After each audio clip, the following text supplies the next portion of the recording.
finalmente, depois de muitos encontros preparatórios, por assim dizer, de uma catequese bíblica, de uma investigação à luz da palavra de Deus sobre os fundamentos e sobre a teologia do Santo Sacrifício da Missa, começamos hoje um estudo, digamos assim, mais prático.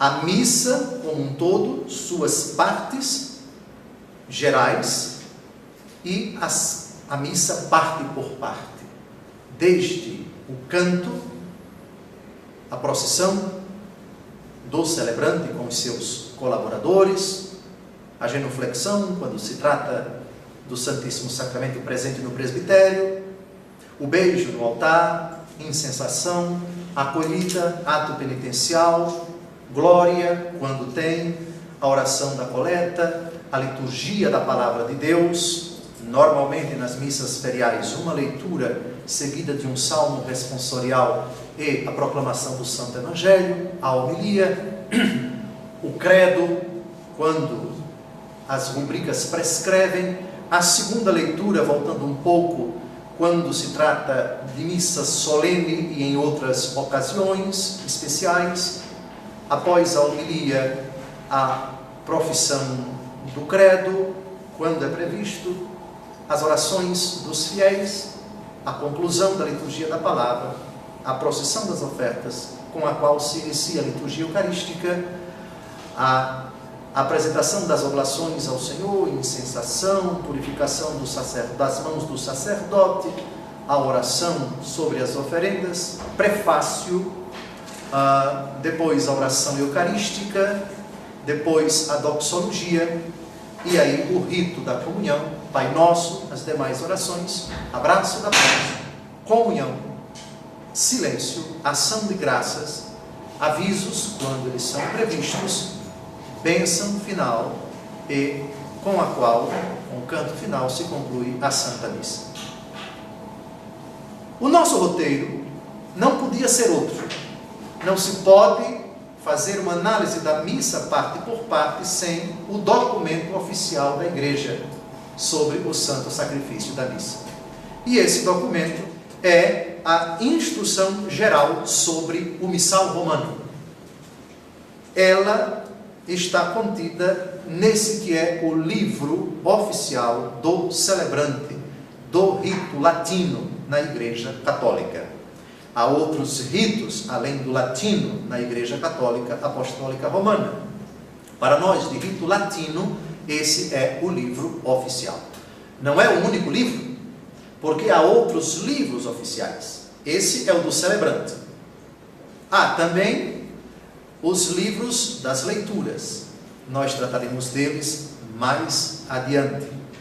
E há outros ritos que são previstos dentro da celebração eucarística que exigem livros especiais. Por exemplo, batismo dentro da missa.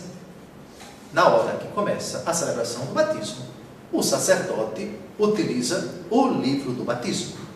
Casamento celebrado dentro da missa. Na hora em que começa a celebração do matrimônio, o sacerdote utiliza outro livro. Crisma dentro da missa. Celebração da ordenação diaconal, presbiteral, episcopal dentro da missa. Na hora em que começa aquela celebração, usa-se o livro apropriado. Ezequias, a recomendação, a dita recomendação do corpo de uma pessoa, na verdade a celebração de Ezequias é a recomendação da alma da pessoa a Deus, mas o corpo também, que será levado para o cemitério, também é recomendado a Deus para que um dia ressuscite. Utiliza-se um livro especial. Portanto, o Missal Romano não é o único livro oficial da celebração eucarística. É o livro oficial do celebrante, mas há outros livros, como, por exemplo, o Missal Ferial, que contém as leituras das missas feriais, o Missal Dominical e de outras solenidades, que contém as leituras próprias dos domingos e de outras solenidades. Há também o Lecionário Santoral, que contém as leituras próprias para as missas dos santos. E um outro livro, o Lecionário das Missas Marianas, mas que já são, digamos assim, partes desse lecionário como o próprio nome já diz, da Lectio Divina, da leitura da Palavra de Deus. Nós vamos pular no nosso estudo o capítulo 1 da instrução geral sobre o missal romano. Por quê? Porque ele fala da importância e da dignidade da celebração eucarística. Mas isso nós já vimos. Quando nós estudamos a missa como sacrifício, a missa como alimento, a missa como presença real de nosso Senhor Jesus Cristo, debaixo das aparências do pão e do vinho. Então, esse capítulo 1 nós vamos pular. Mas vocês vão receber o texto integral, tá bem? Como já estudamos o assunto do capítulo 1, vamos para o capítulo 2 da instrução geral sobre o missal romano. Falaremos primeiro da estrutura geral da Santa Missa e depois da estrutura particular de cada grande momento e de cada pequeno momento.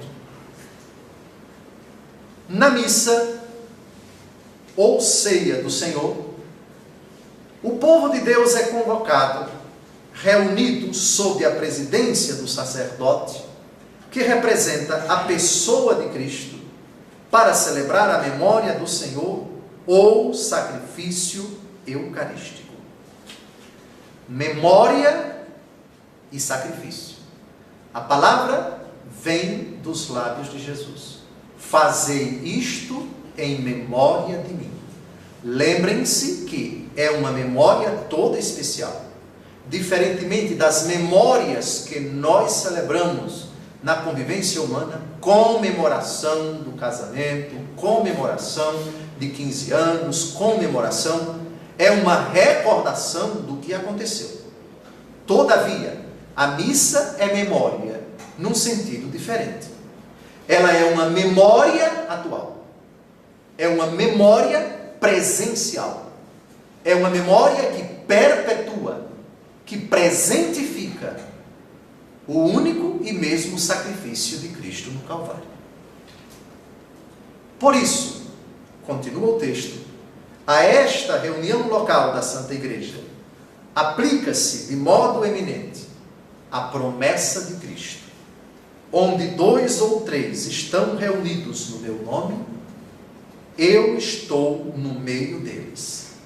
São palavras de Jesus, Mateus capítulo 18, versículo 20. Pois na celebração da missa, em que se perpetua o sacrifício da cruz, reparem bem, exatamente o que nós estudamos, como nós vimos em encontros passados, Cristo está realmente presente, tanto na assembleia reunida em seu nome, como na pessoa do ministro, na sua palavra e também de modo substancial e permanente sob as espécies eucarísticas. Aqui eu gostaria de me ater um pouco para que nós aprofundemos essa afirmação, que é dogma de fé, da presença real de Jesus na Eucaristia. Não é a única presença real.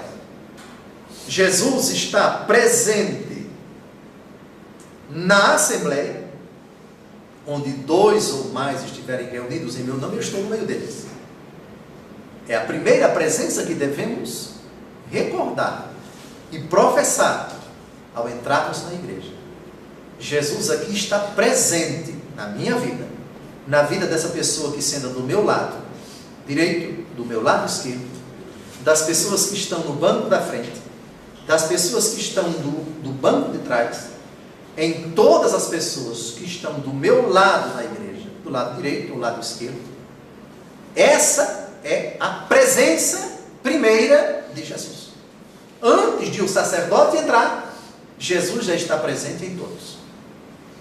Alguém pode até perguntar, mas Dom José, na primeira missa, o demônio não entrou no coração de Judas?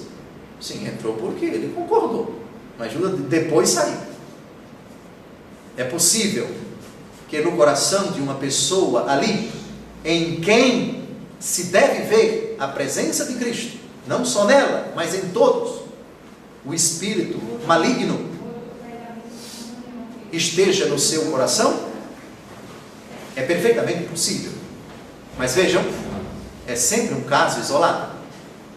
Essa possibilidade existe porque a celebração eucarística é constituída de pessoas humanas.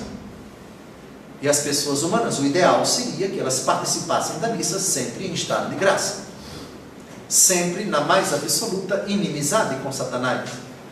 Mas o capítulo 13 do Evangelho segundo João atesta que na celebração da primeira Eucaristia o demônio entrou no coração de Judas. Todavia, é a primeira presença de Jesus na celebração da missa. Por favor, presença real de Jesus no meio dos fiéis, na comunidade dos fiéis. Cristo todo está em todos os fiéis ali presentes. Por favor, o católico não pode afirmar que Jesus está presente espiritualmente apenas, e presente apenas debaixo das aparências do pão e do vinho, após as palavras da consagração. Vamos agora nos ajoelhar, porque Jesus está presente, Jesus chegou, alguns dizem, Jesus desceu do céu, agora é o corpo e o sangue de Jesus, dizem algumas afirmações. Elas não são falsas, por favor. Mas lembrem-se, antes das espécies do pão e do vinho, Jesus já está presente ali, na assembleia toda. Por causa dessa frase de Mateus 16, onde 2 ou mais estiverem reunidos em meu nome, eu estou no meio deles. É imprescindível, católicos romanos, vislumbrar pela fé essa presença de Jesus ao longo da missa e até antes de ela começar. Jesus está presente aqui na pessoa do irmão, em mim, naquele fulano muito rico, naquela pessoa muito pobre. É a assembleia dos eleitos. Jesus presente nos fiéis. Segundo, na pessoa do ministro. Presença de Cristo no nosso meio, o ministro, certo? Para desempenhar uma função específica dele. Mas isso não exclui que afirmemos, na pessoa do irmão batizado, daquele fiel, daquele coitado, por assim dizer, Jesus está presente do mesmo jeito. Porém, a função dos fiéis na missa é uma, e a função do ministro é outra. Cada um com sua função. E a presença de Cristo em cada um deles diverge, é diferente, pela função que Cristo exerce na celebração. Cristo presente nos fiéis. Veremos como Cristo se revela na atuação dos fiéis na celebração, na pessoa do ministro, nas espécies do pão e do vinho, e também na palavra. Essa é a terceira presença de Jesus, presente na sua palavra. Santifica-os na verdade, a tua palavra é verdade. Essa palavra, ela assume algumas modalidades durante a missa: escrita, proclamada e explicada. Escrita. Nos primórdios havia o hábito de a leitura da palavra de Deus ser tocada, ser trazida pelos fiéis. Havia uma relação, digamos assim, física com a palavra de Deus. Hoje menos, se bem que a igreja não proíbe que os fiéis levem a palavra de Deus escrita para a Santa Missa. Não é proibido. Todavia, por uma questão prática, para facilitar a vida das pessoas, utiliza-se o jornalzinho, que não é também uma unanimidade, é apenas uma modalidade para facilitar, durante a celebração da missa, o manuseio de alguma coisa física que contenha a palavra de Deus. Mas, fisicamente, um livro deve estar num lugar de honra. Nós depois falaremos do ambão, e é a partir desse livro que se deve proclamar a palavra de Deus. Então, Cristo presente na sua palavra, repito, palavra que é física. Alguém pode perguntar: Dom José, é errado proclamar a palavra de Deus com um tablet? Hoje já temos programas que têm a liturgia diária, a liturgia da igreja por um tablet. Bem, ordinariamente, se é possível, o lecionário ferial, ou o lecionário com as leituras do dia, o livro oficial da igreja. Por razões pastorais, e algumas delas por dificuldade, imaginemos um sacerdote que em viagem, ele leva, digamos assim, um livro mais reduzido, vamos chamar liturgia diária, da Paulo e tantas outras, que tem o rito abreviado. Também isso é permitido. De qualquer maneira, a leitura, o texto a ser proclamado, tem que ser um texto aprovado pela igreja. E normalmente esses livros que trazem sinteticamente as leituras do dia são tirados dos livros litúrgicos aprovados da igreja. Não é correto proclamar a palavra de Deus a partir de outro texto, os textos litúrgicos aprovados. E o quarto tipo de presença, a presença real, mas de modo substancial e permanente, sob as espécies eucarísticas. Então, o pão e o vinho, após as palavras da consagração, a substância dessas realidades não é mais a substância do pão nem do vinho, mas a substância do corpo e do sangue, alma e divindade de nosso Senhor Jesus Cristo. Presença que permanece,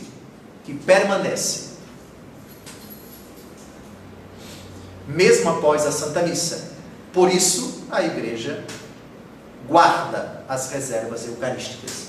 E elas, por serem corpo, sangue, alma e divindade de nosso Senhor Jesus Cristo, podem, devem e merecem o nosso respeito e a nossa adoração. Então, cuidado para não afirmarmos imprecisões. Presença real na missa de Jesus Cristo, a presença real de Jesus Cristo nos fiéis, na palavra, no ministro e nas espécies consagradas. Presença real, não é irreal. Agora, nas espécies consagradas, essa presença real é substancial e permanente. Está claro? Lembram deste canto antigo? Eu não sei se os mais novos lembram. Jesus Cristo está realmente no pão e no vinho, etc. Pois bem, está realmente. Só que Jesus Cristo também está realmente na pessoa do ministro, na palavra e nos fiéis. A presença real de Jesus nas espécies do pão e do vinho consagradas é uma presença substancial e permanente. Substancial porque ali está propriamente o corpo, o sangue, a alma e a divindade de nosso Senhor Jesus Cristo. Está claro? Muito bem. Então, vimos a primeira coisa, a presença de Jesus na missa. É uma presença em 4 modalidades. É uma presença tetradiversificada, com o perdão do neologismo que eu acabei de inventar. Vamos para o próximo slide.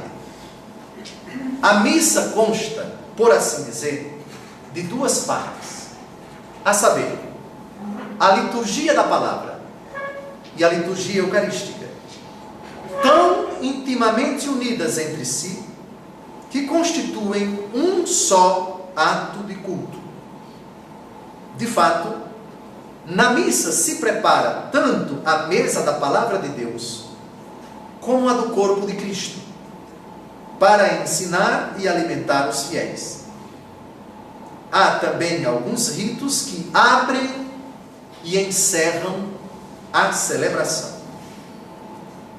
Então, repare, a liturgia da palavra não começa com o começo da missa. Existem ritos que antecedem a liturgia da palavra.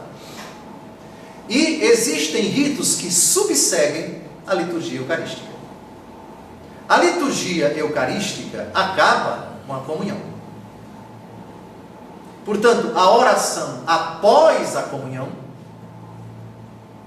não é mais liturgia eucarística. Já faz parte dos ritos finais.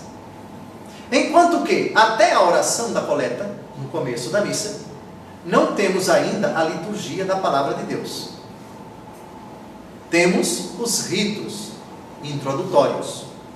Nós veremos o canto, o em nome do Pai, a acolhida, o ato penitencial, o glória quando é prescrito e a oração da coleta.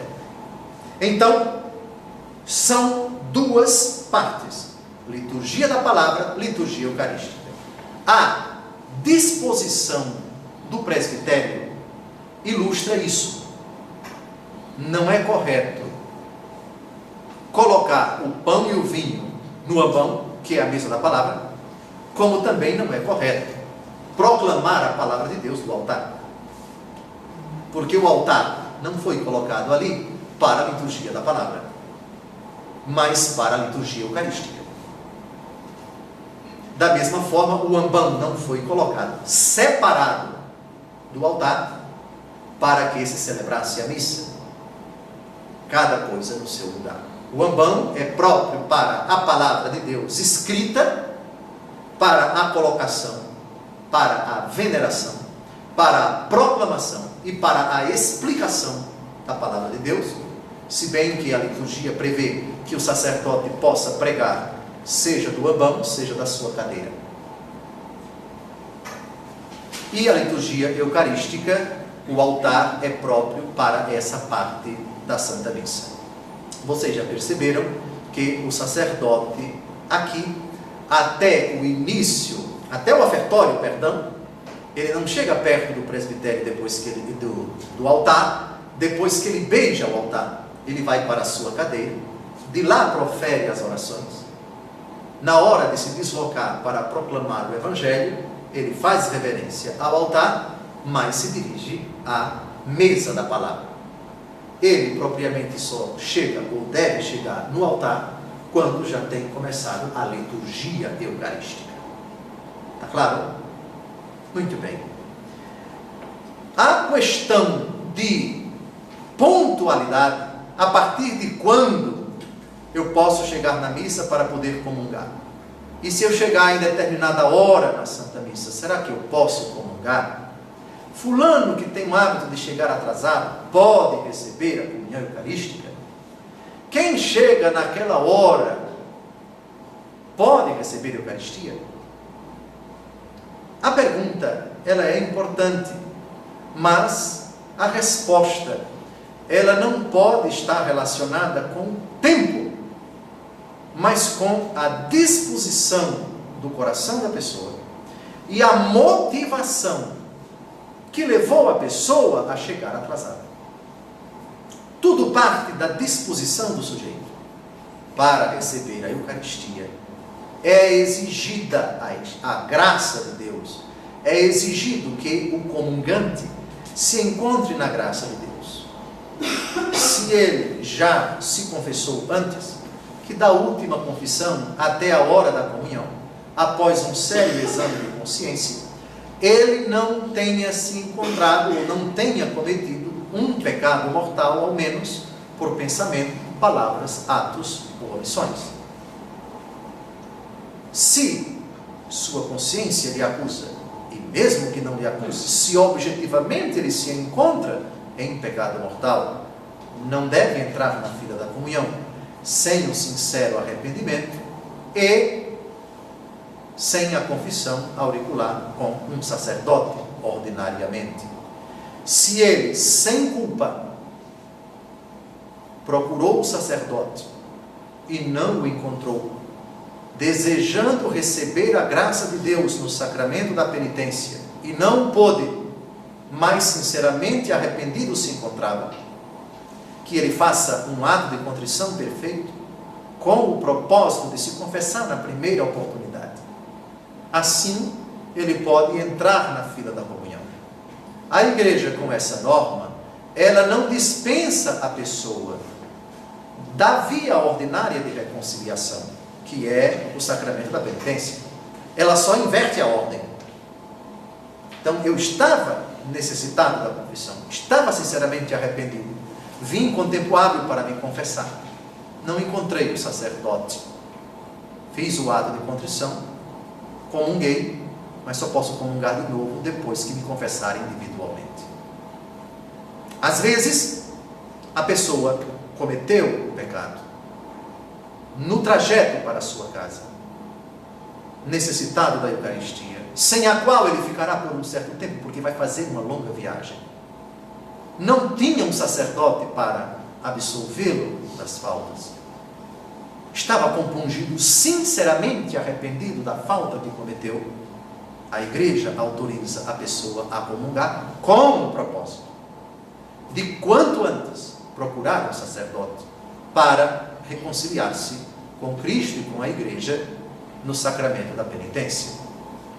A igreja, por ser mãe e misericordiosa, inverte a ordem, mas não dispensa o fiel dessa obrigação. Está claro? Então, voltando ao assunto da pontualidade. A liturgia da palavra começa com a proclamação da leitura. Isso não significa dizer que a missa só começa de fato quando a primeira leitura é proclamada. A missa começa no começo. A questão da chegada à missa, presumindo o estado de graça do atrasado, vamos a uma segunda causa. O motivo do atraso. Foi justificado aos olhos de Deus? Foi um motivo que eximiu você da obrigação de ser pontual, e pontualidade significa chegar com tempo hábil para se preparar espiritualmente no silêncio, na oração, para o santo sacrifício da missa? Há situações que eximem a pessoa da pontualidade. Sem culpa, ela precisou dar assistência a uma pessoa que estava em estado grave. Foi um ato de caridade, foi uma necessidade. Sem essa ajuda, a pessoa talvez morreria. E o tempo de deslocar essa pessoa para o SAMU, ou então para o hospital, impediu o católico de chegar na hora certa na missa. Está em estado de graça. O motivo perante Deus é justificado. Pode comungar sem escrúpulo. Por outro lado, quem absolutiza a pontualidade precisa considerar também o motivo que leva a pessoa a ser pontual. Peguemos o exemplo da pessoa que chegou pontualmente, não antes do começo da missa, mas com bastante antecedência, por vaidade, para pegar o primeiro lugar, para ostentar-se, para aparecer, ou por qualquer outro motivo fútil. Ela foi pontual, mas o seu coração não está ali motivado por sentimentos nobres. Tal pessoa, porque foi pontual, pode comungar? Essa é a questão que temos que fazer. A pontualidade é um aspecto importante, mas deve estar inserido nesse âmbito maior, do estado da graça da pessoa, ou estado de pecado. Sim, porque se alguém em pecado mortal chega antes da missa, não é porque ela foi pontual que pode comungar. Ela está em pecado mortal, foi pontual, essa é uma exigência importante, mas até certo ponto secundária, em comparação com outras exigências maiores. Está claro? Então, é preciso educar o católico para que ele compreenda, primeiro, a necessidade da missa. Se é necessária, eis que deixamos tudo e te seguimos. Lembram da frase de São Pedro, no capítulo 10 do Evangelho segundo Marcos? Eis que deixamos tudo e te seguimos. Isso deve ser levado a sério no coração do católico, quando? Na véspera do dia que ele vai à missa. no dia que ele vai à missa, cuidar para que, com tempo hábil, já prevendo distância da casa para a igreja, e os prováveis empecilhos, chegue a tempo. Há empecilhos e empecilhos. Empecilhos que podem ser superados e que não são criados por nós. Empecilhos criados por nós mesmos. E empecilhos criados pelos outros, que podem ser removidos, que podem ser preteridos, pelo menos na hora da missa, e outros que não podem ser preteridos. Aliás, o que eu vou lhes dizer é tão assustador, porque poucos conhecem, mas é a pura verdade. Para aqueles que, sem culpa, não puderam participar da missa, mesmo não enfermos, eles podem receber o santo sacrifício, não da missa, mas podem receber o corpo e o sangue do Senhor, ainda que ele chegue no final da missa. A questão da pontualidade, repito, é importante, é um critério fundamental. A igreja exige pontualidade da parte dos ministros. Um atraso sem necessidade causa constrangimento aos fiéis. Também nós, ministros sagrados, devemos ter consciência de que os fiéis têm o direito à pontualidade.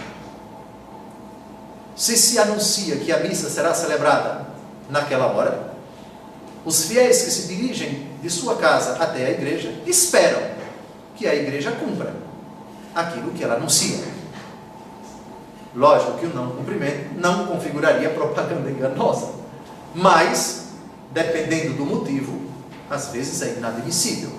Há motivos e motivos para o atraso da Santa Missa. É um valor, pontualidade. É uma virtude a pontualidade, mas nem é a virtude menor, nem é a virtude maior. Há outras virtudes, há outras exigências que devem ser consideradas com a pontualidade. Está claro? Muito bem. Vamos agora aos diversos elementos da missa. Elementos não são partes. Elementos são realidades que integram as partes. Leitura e explanação da palavra de Deus. Eu gosto muito dessa expressão, explanação, também explicação. A palavra explicação vem de explicis.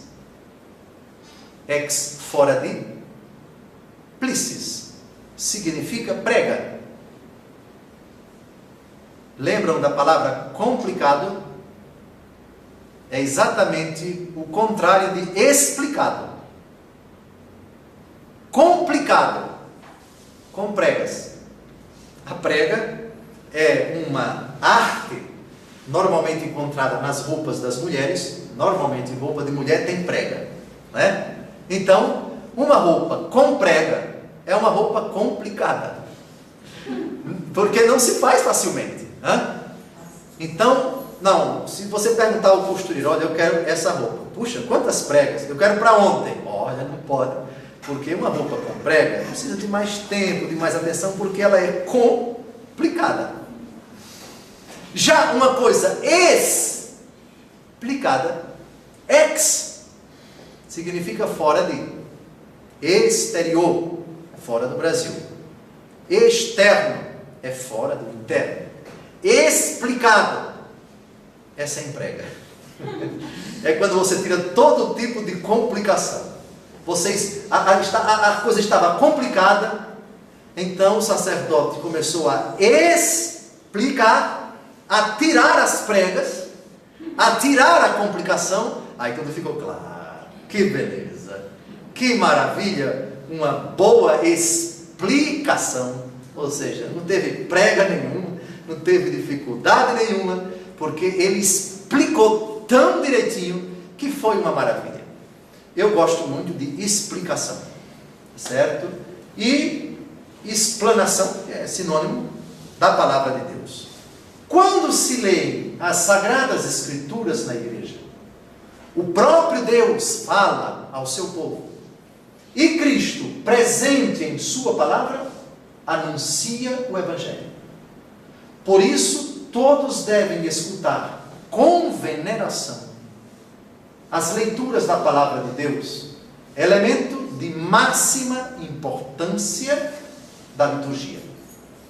Embora a palavra divina contida nas leituras da Sagrada Escritura se dirija a todos os homens de qualquer época e seja entendida por eles, a sua mais plena compreensão e eficácia é aumentada pela exposição viva, isto é, a homilia, que é parte da ação litúrgica. Proclamação e explicação são dois momentos. Não se pode fazer a explanação sem antes a proclamação. A proclamação das leituras. Claro que o Evangelho também é leitura.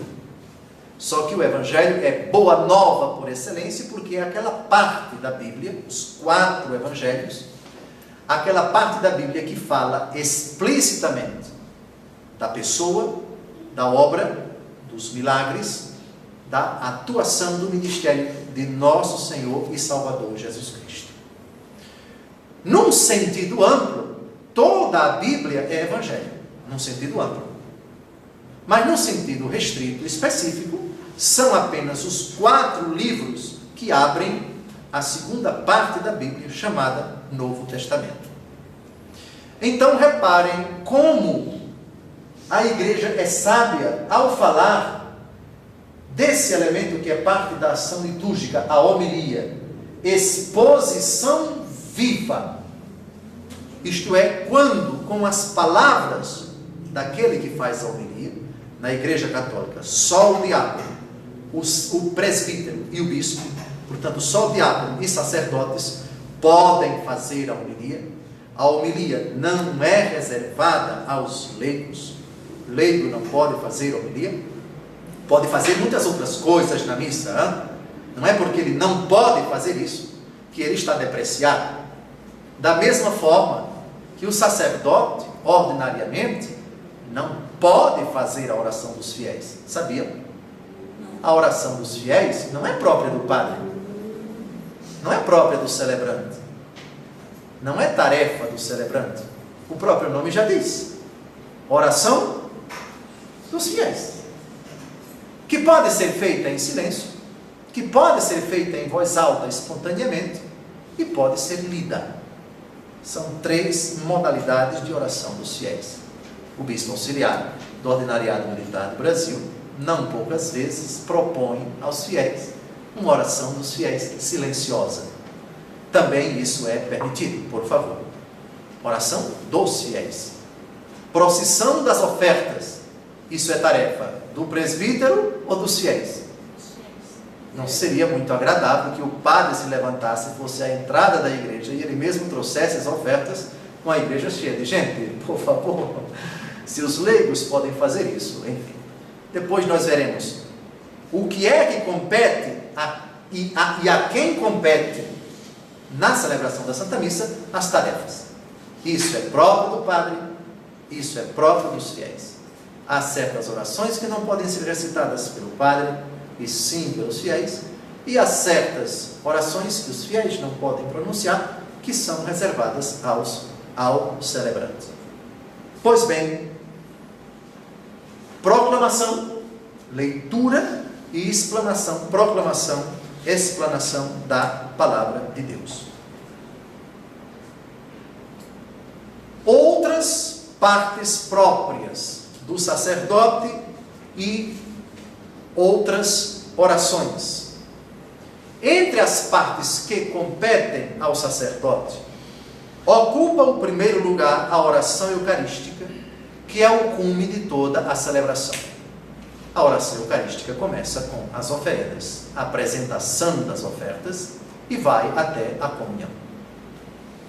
Portanto, imaginar que um leigo possa pronunciar, por exemplo, uma oração um prefácio da missa, ou uma oração eucarística, na verdade, ao Pai, vós sois santo e fonte de toda a santidade, isso é um abuso, uma excrescência, é absolutamente inadmissível. Então, a oração eucarística é reservada ao sacerdote. A seguir, vem as orações. A oração do dia, isto é, a coleta, assim chamada, aquela oração após o ato penitencial, quando não tem glória, ou após o glória, quando tem o glória, ou que dá início à Santa Missa, porque há uma celebração eucarística que já começa com a oração. Quem pode dizer qual é o dia do ano em que o sacerdote, ao entrar para celebrar a missa, omite os ritos iniciais e vai logo para a oração da coleta? Domingo de Ramos. Domingo de Ramos. Nós vamos analisar a estrutura da liturgia do Domingo de Ramos, que é o único domingo do ano cujo evangelho é o evangelho da paixão. Já repararam? Só um domingo do ano, na proclamação do evangelho, se fala da paixão e morte de nosso Senhor Jesus Cristo. Só no Domingo de Ramos, que é um dia, portanto, por causa disso, especialíssimo para se fazer uma catequese sobre o mistério da paixão e morte de nosso Senhor Jesus Cristo. Eu diria mais do que a sexta-feira da paixão, que, aliás, não celebra missa. A igreja não celebra missa na sexta-feira da paixão, mas uma ação litúrgica da paixão e morte do Senhor. Lógico que na sexta-feira da paixão, uma breve homilia acerca daquilo que se celebra é extremamente oportuna. Mas considerando que o domingo é incomparável com relação a todos os dias da semana, porque é o dia da Páscoa por excelência, o único dia do ano cujo evangelho é sobre a paixão e morte de Jesus, é apenas o Domingo de Ramos.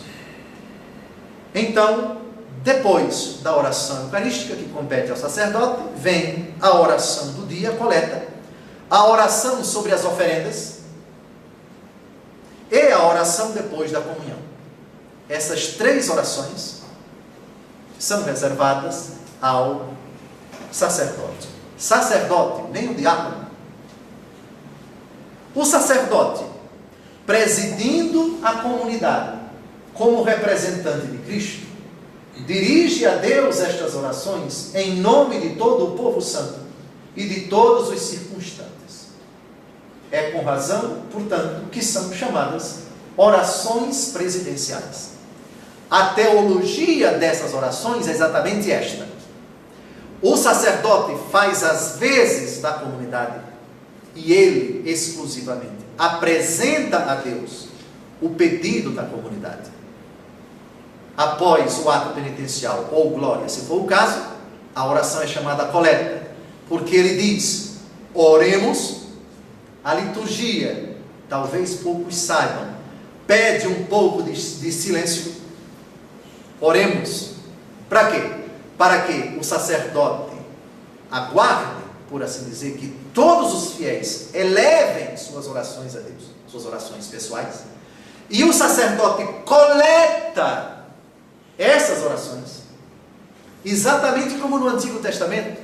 O sacerdote ia para a frente do altar, recebia as oferendas, as dádivas dos fiéis e as apresentava a Deus. Temos algo parecido. Então estejam atentos. Oremos. Ele não diz: aguardem agora que eu vou rezar por vocês. Eu oro. Não. Ele faz um pedido, dá uma ordem, ele impera, por assim dizer. Nós. Segunda pessoa do plural. Nós oremos a Deus. Ele faz o pedido, proclama a palavra, diz a palavra oremos e deve esperar um pouquinho. Essa espera é de grande significado. É como se ele recebesse de todos os fiéis. E como se todos os fiéis, depois de fazerem o seu pedido, dissessem: caro ministro, caro sacerdote, acolha as nossas preces e as apresente a Deus com a oração da igreja. Bonito, né? Muito bonito. Pois bem, com representante de Cristo. Por isso, o único representante de Cristo, sacerdote, presidente da comunidade, como quem preside a missa é um só, e como compete ao presidente apresentar as oferendas na condição de sacerdote, que age na pessoa de Cristo cabeça, sacerdote que tem o sacramento da ordem, é competência apenas dele. Por isso, eu nunca ouvi dizer, mas o exemplo que eu vou afirmar agora, se existiu ou existe, é uma aberração.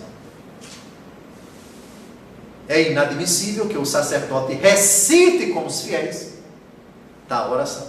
Como veremos lá na frente, eu nunca ouvi, e espero não ouvir para não ter um ataque do coração, porque o meu plano de saúde não é lá muito bom, já ficaria morto ali, estatalado.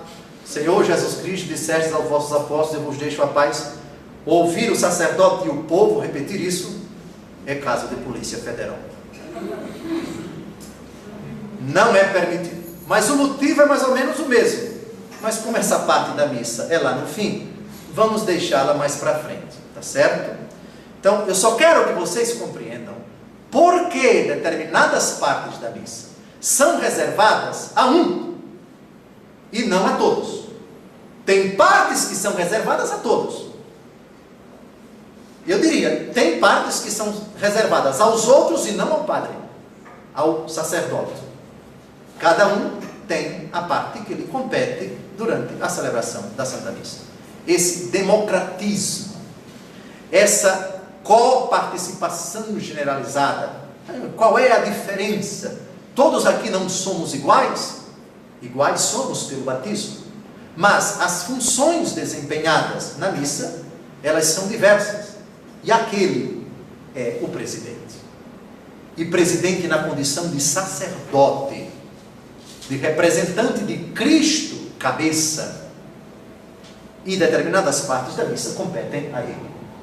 Eu penso que a segunda parte desse número, desse parágrafo, tem que ser retomada para que fique bem claro no nosso coração. O sacerdote, presidindo a comunidade como representante de Cristo, esta é a frase que interessa. Essa é a questão crucial. Ali ele não é o José Francisco, ele não é o Emídio, cidadão batizado como todos nós, os batizados que estamos participando da missa em Santo Expedito.